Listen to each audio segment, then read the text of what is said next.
বিশ্ব সংবাদে আপনাকে স্বাগত। শুরুতেই জানাবো হাতে পাওয়া সর্বশেষ আন্তর্জাতিক সংবাদের শিরোনাম, পরে বিস্তারিত। জানিয়ে দেব এই মুহূর্তে হাতে পাওয়া সর্বশেষ গুরুত্বপূর্ণ আপডেট আন্তর্জাতিক সংবাদ।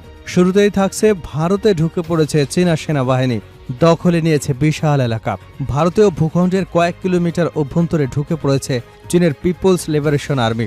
সেখানে স্থায়ী সামরিক ঘাঁটি এবং ক্যাম্প তৈরির পাশাপাশি স্থানীয় আদিবাসীদের চারণভূমি, কৃষি জমি সহ বিস্তীর্ণ এলাকা নিজেদের দখলে নিয়েছে তারা। এবারে জানাবো বৈঠকের কথা অস্বীকার করল ইরান, তবুও কাতারের পথে মার্কিন দূত। কাতার যাচ্ছেন মার্কিন প্রেসিডেন্ট ডোনাল্ড ট্রাম্পের বিশেষ দূত স্টিভ উইটকফ। বর্তমানে কাতারের রাজধানী দোহার পথে রয়েছেন বলে যুক্তরাষ্ট্রের গণমাধ্যম নিশ্চিত করেছে। যদিও দোহায় চলতি সপ্তাহে যুক্তরাষ্ট্রের সঙ্গে কোনো বৈঠক হবার তথ্য নাকচ করেছে ইরান। জানাবো ইসরায়েল সীমান্ত পর্যন্ত সেনা মোতায়েন করবে লেবানন। পুরো ভূখণ্ডে সার্বভৌমত্ব প্রতিষ্ঠা করতে ইসরায়েলি সীমান্ত পর্যন্ত সেনাবাহিনী মোতায়েন করা হবে বলে জানিয়েছেন লেবাননের প্রেসিডেন্ট জোসেফ আউন। মধ্যপ্রাচ্য যুক্তরাষ্ট্রের সামরিক বাহিনীর প্রধান অ্যাডমিরাল ব্র্যান্ট কুপারের সঙ্গে বৈঠকে তিনি একথা জানান। এদিকে ইন্দোনেশিয়ায় ব্রাজিলের মিছিলে ইসরায়েলের পতাকা, দুজনকে পেটালো জনতা। বিশ্বকাপ ফুটবল উপলক্ষে ইন্দোনেশিয়ার পূর্বাঞ্চলীয় শহর আম্বনে এক বিশাল আনন্দ মিছিল বের করেছিলেন ব্রাজিলের সমর্থকরা। তবে সেই মিছিলের মধ্যে মোটরসাইকেল আরোহী দুই কিশোরের হাতে ছিল দখলদার ইসরায়েলের পতাকা, আর এটি দেখে ক্ষিপ্ত হয়ে ওঠেন আশপাশের সাধারণ মানুষ। পতাকা হাতে থাকা দুজনকে উত্তম মাধ্যম দিয়েছে সাধারণ জনতা। এবারে থাকছে যুক্তরাষ্ট্রের তেলের মজুদ তলানিতে, তবুও কমছে দাম। যুক্তরাষ্ট্রের কৌশলগত তেলের মজুদ 4 দশকেরও বেশি সময়ের মধ্যে সর্বনিম্ন পর্যায়ে নেমে এসেছে। স্বাভাবিকভাবে এমন পরিস্থিতিতে আন্তর্জাতিক বাজারে অপরিশোধিত তেলের দাম বাড়ার কথা থাকলেও বাস্তবে ঘটছে ঠিক উল্টোটা। এবং সর্বশেষ জানাবো ইরানে বিপ্লবী গার্ড বাহিনীর 2 সদস্যকে গুলি করে হত্যা। ইসরায়েলের পশ্চিমাঞ্চলীয় কেরমান শাহ প্রদেশে বন্দুক হামলায় বিপ্লবী গার্ড বাহিনীর 2 সদস্য নিহত এবং আরও 2 জন আহত হয়েছেন। মঙ্গলবার দেশটির রাষ্ট্রীয় সম্প্রচার মাধ্যমের বরাত দিয়ে এ তথ্য জানিয়েছে বার্তা সংস্থা আনাদোলো। এতক্ষণ শুনছিলেন সংবাদ শিরোনাম, এবার থাকছে পুরো সংবাদ। প্রিয় দর্শক, অনুরোধ থাকবে এই ভিডিওতে একটি লাইক দিন, কমেন্টস করে জানিয়ে দিন এই ভিডিওটি আপনি বাংলাদেশের কোন জেলা থেকে দেখছেন এবং শুনছেন। ভারতে ঢুকে পড়েছে চীনা সেনাবাহিনী, দখলে নিয়েছে বিশাল এলাকা। ভারতীয় ভূখণ্ডের কয়েক কিলোমিটার অভ্যন্তরে ঢুকে পড়েছে চীনের পিপলস লিবারেশন আর্মি। সেখানে স্থায়ী সামরিক ঘাঁটি এবং ক্যাম্প তৈরির পাশাপাশি স্থানীয় আদিবাসীদের চারণভূমি, কৃষিভূমি সহ বিস্তীর্ণ এলাকা নিজেদের দখলে নিয়েছে। ভারতের উত্তর পূর্বাঞ্চলীয় রাজ্য অরুণাচল প্রদেশের একটি স্থানীয় আদিবাসী সংগঠন সীমান্ত এলাকায় চীনের এমন বড় ধরনের অনুপ্রবেশ এবং দখলদারির সুনির্দিষ্ট অভিযোগ তুলেছে। ভারতীয় সংবাদ মাধ্যম টাইমস অফ ইন্ডিয়া ও আনন্দবাজার পত্রিকার প্রতিবেদনে এ চাঞ্চল্যকর তথ্য উঠে এসেছে। আনন্দবাজার প্রতিবেদনে বলা হয়েছে, অরুণাচল প্রদেশের আপার সুবিনশিরি জেলার সীমান্তবর্তী অঞ্চলে না আদিবাসীদের একটি সংগঠন দাবি করেছে ভারতের অভ্যন্তরে ঢুকে চীনা সেনাবাহিনী ইতিমধ্যেই পাকাপোক্ত ঘাঁটি গড়ে তুলেছে। তাদের এই দখলদারির ফলে গত 6 বছর ধরে ওই এলাকায় স্থানীয়দের চাষাবাদ, বনজ সম্পদ সংগ্রহ এবং পশুচারণ পুরোপুরি বন্ধ হয়ে গেছে। না আদিবাসীদের সংগঠন না ওয়েলফেয়ার সোসাইটির সভাপতি কেরুচাঁদের অপার সুবিনশিরি জেলার ডেপুটি কমিশনারের কাছে বিষয়টি আনুষ্ঠানিক স্মারকলিপি দিয়েছেন। কেরুচাঁদের বলেন, এই জমি আমাদের পূর্বপুরুষদের, সেখানে বহু যুগ ধরে আমাদের মানুষরা শিকার, পশুচারণ এবং চাষাবাদ করছেন। কিন্তু কয়েক বছর আগেও যেসব জমিতে আমরা অবাধে চলতাম সেগুলো এখন চীন সামরিক বাহিনীর দখলে চলে গেছে। স্মারকলিপিতে তথ্য অনুযায়ী সীমান্তের প্রকৃত নিয়ন্ত্রণ রেখা লাগোয়া আপার সুবিনশিরি জেলার তাকসিং রাজস্ব সার্কেলের আওতাধীন অন্তত 5টি গুরুত্বপূর্ণ এলাকায় ভারতীয় ভূখণ্ডের প্রবেশ করে চীনা সামরিক বাহিনী স্থায়ী পরিকাঠামো এবং সড়ক নির্মাণ করেছে। আসফিলা এলাকার ওয়িং এবং পানিয়ার এলাকার মারপান, পুত্রাং এবং টিনডিং তাওয়াংয়ে চীনের এই দখলদারির ঘটনা ঘটেছে। এসব অঞ্চলের কয়েকটি স্থানে স্থানীয়রা পবিত্র তীর্থস্থান হিসেবে বিবেচনা করেন। কেরুচাঁদের জানান, প্রায় 12 বছর আগে থেকে মাঝে মধ্যে ওই এলাকাগুলোতে চীনের সেনাবাহিনী ঢুকে পড়ত, কিন্তু 2020 সালে তারা কৌশলগতভাবে পাকাপাকিভাবেই এই ভূখণ্ডগুলো নিজেদের নিয়ন্ত্রণে নেয়।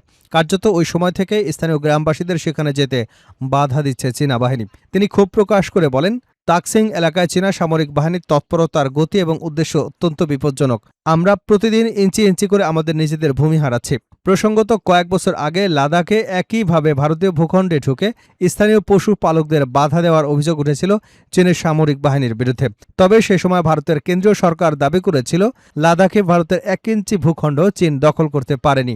অথচ এখন দেখা যাচ্ছে ভিন্ন ব্যাপার। ইতিমধ্যে ভারতের বিস্তীর্ণ এলাকা চীন দখল করে নিয়েছে এবং পাকাপোক্তভাবে তারা সেখানে ঘাঁটি গড়ে তুলেছে।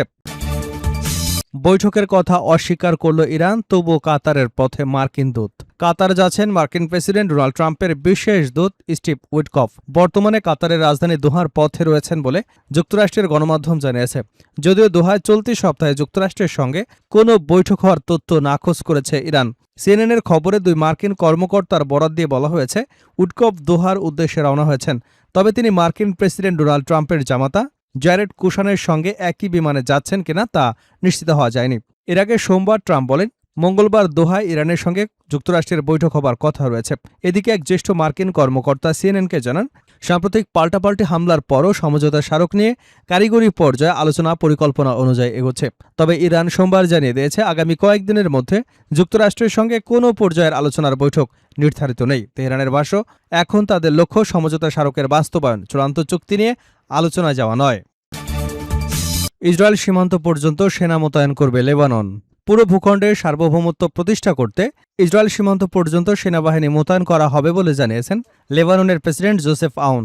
মধ্যপ্রাচ্যে যুক্তরাষ্ট্রীয় সামরিক বাহিনীর প্রধান অ্যাডমিরাল ব্র্যাড কুপারের সঙ্গে বৈঠকে তিনি একথা জানান। বৈঠকে গত সপ্তাহে যুক্তরাষ্ট্রের মধ্যস্থতায় ইসরায়েল ও লেবাননের মধ্যে স্বাক্ষরিত শান্তি চুক্তি নিয়ে আলোচনা হয়। অ্যাডমিরাল কুপার লেবাননের সেনাপ্রধান রডলফ ইকালের সঙ্গেও বৈঠক করেন। লেবাননের সেনাবাহিনীর এক বিবৃতিতে বলা হয়, বৈঠকটি দেশটির পাশাপাশি পুরো অঞ্চলের সর্বশেষ পরিস্থিতি নিয়ে আলোচনা হয়েছে।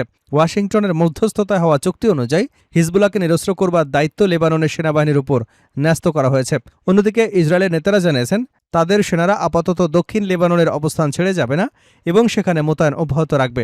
ইসরায়েলের প্রতিরক্ষামন্ত্রী ইসরায়েল কাজ বলেছে, লেবাননের কোনো ভূখণ্ড দখলের উচ্চাকাঙ্ক্ষা ইসরায়েলের নেই। তবে দেশটির প্রতিরোধ যোদ্ধা হিজবুল্লাহ নিরস্ত্র না হওয়া পর্যন্ত ইসরায়েলি সেনারা 1 মিলিমিটারও সরবে না।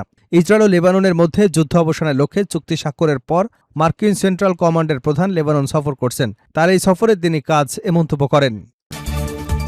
ইন্দোনেশিয়ায় ব্রাজিলের মিছিলে ইসরায়েলের পতাকা, দুজনকে পেটালো জনতা। বিশ্বকাপ ফুটবল উপলক্ষে ইন্দোনেশিয়ার পূর্বাঞ্চলীয় শহর আম্বানে এক বিশাল আনন্দ মিছিল বের করেছিলেন ব্রাজিলের সমর্থকরা। তবে সেই মিছিলের মধ্যে মোটরসাইকেলের আরোহী দুই কিশোরের হাতে ছিল দখলদার ইসরায়েলের পতাকা। এটি দেখে ক্ষিপ্ত হয়ে ওঠেন আশপাশের সাধারণ মানুষ। মিছিলে ইসরায়েলের পতাকা ওড়ানো দায় ঘটনাস্থলে দুইজনকে ব্যাপক মারধর করেছে উপস্থিত জনতা। সোমবার এ ঘটনা ঘটে বলে জানিয়েছে কাতার ভিত্তিক সংবাদ মাধ্যম আল জাজিরা। প্রতিবেদনে বলা হয়, ওই দিন রাতে বিশ্বকাপ শেষে 32-এর ম্যাচে জাপানের বিপক্ষে মাঠে নামার 5 বারের বিশ্ব চ্যাম্পিয়ন ব্রাজিল ম্যাচটি শুরু হবার আগে ইন্দোনেশিয়ায় ব্রাজিলের সমর্থকরা এই বিশাল মিছিল বের করেন।